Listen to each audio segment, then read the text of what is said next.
Bonjour, je m'appelle Benjamin Angelard, je suis avocat depuis 2010 et je pratique le droit public et le droit de l'immobilier.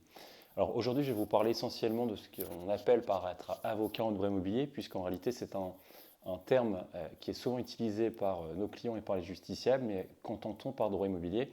En réalité, on constate que le droit immobilier, c'est un domaine qui est extrêmement large, puisque ça va du droit de l'urbanisme au droit de la construction en passant par le droit de l'immobilier pur. Donc il y a vraiment trois domaines qui composent vulgairement ce qu'on appelle le droit de l'immobilier.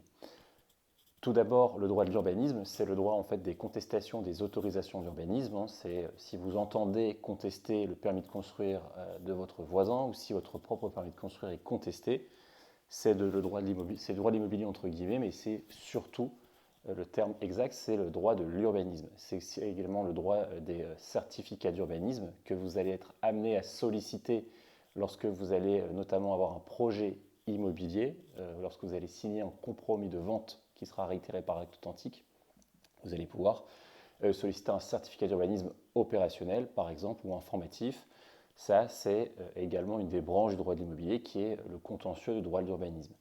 Également, droit immobilier, urbanisme, c'est tout ce qui concerne la légalité ou la contestation des plans locaux d'urbanisme, un PLU. PLU, PLUI, les plans locaux d'urbanisme intercommunaux.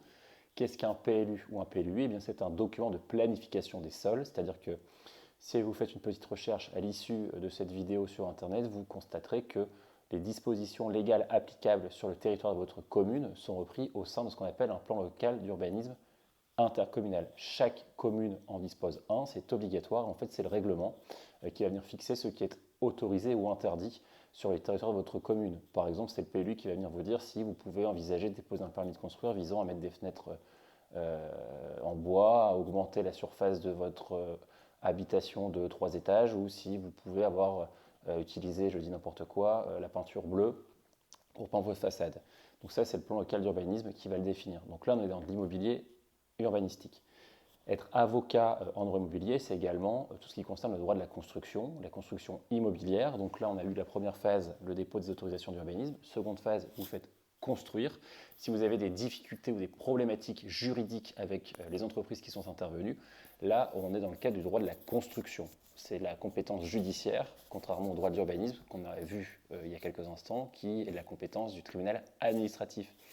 Le droit immobilier versant construction, c'est quoi? Eh bien, ce sont les contentieux de vices cachés, les malfaçons, les problématiques de responsabilité des entreprises de bâtiment. C'est vraiment tout ce qui va toucher en fait à la solidité de l'ouvrage. Le cas classique, les référés expertise en matière judiciaire pour faire démontrer les défauts d'un ouvrage, mais c'est également tout ce qui est garantie de parfait achèvement, garantie biennale et garantie décennale. Ça, c'est le droit de la construction. En dernier lieu, quand on en droit immobilier pur, en réalité, le droit immobilier pur, c'est vraiment la gestion au quotidien de votre actif immobilier. Donc ça va du droit locatif au droit des baux, les baux commerciaux, les baux immobiliers, les baux locatifs, mais aussi et surtout une part importante de l'activité, tout ce qui est gestion locative ou notamment les travaux en copropriété.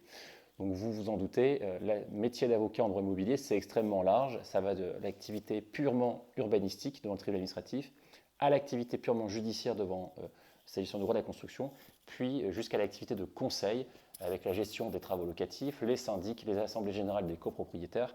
C'est donc un métier qui est extrêmement important, mais il faut savoir s'orienter, vous, quand vous êtes justiciable, pour saisir un cabinet soit vraiment extrêmement spécialisé dans un de ces trois versants, urbanisme, construction, immobilier, ou alors pour prendre un cabinet qui intervient sur l'intégralité de ces démarches, ce qui est le cas au cabinet Angelard. A très bientôt pour une nouvelle petite vidéo pour expliquer un des autres aspects de notre activité.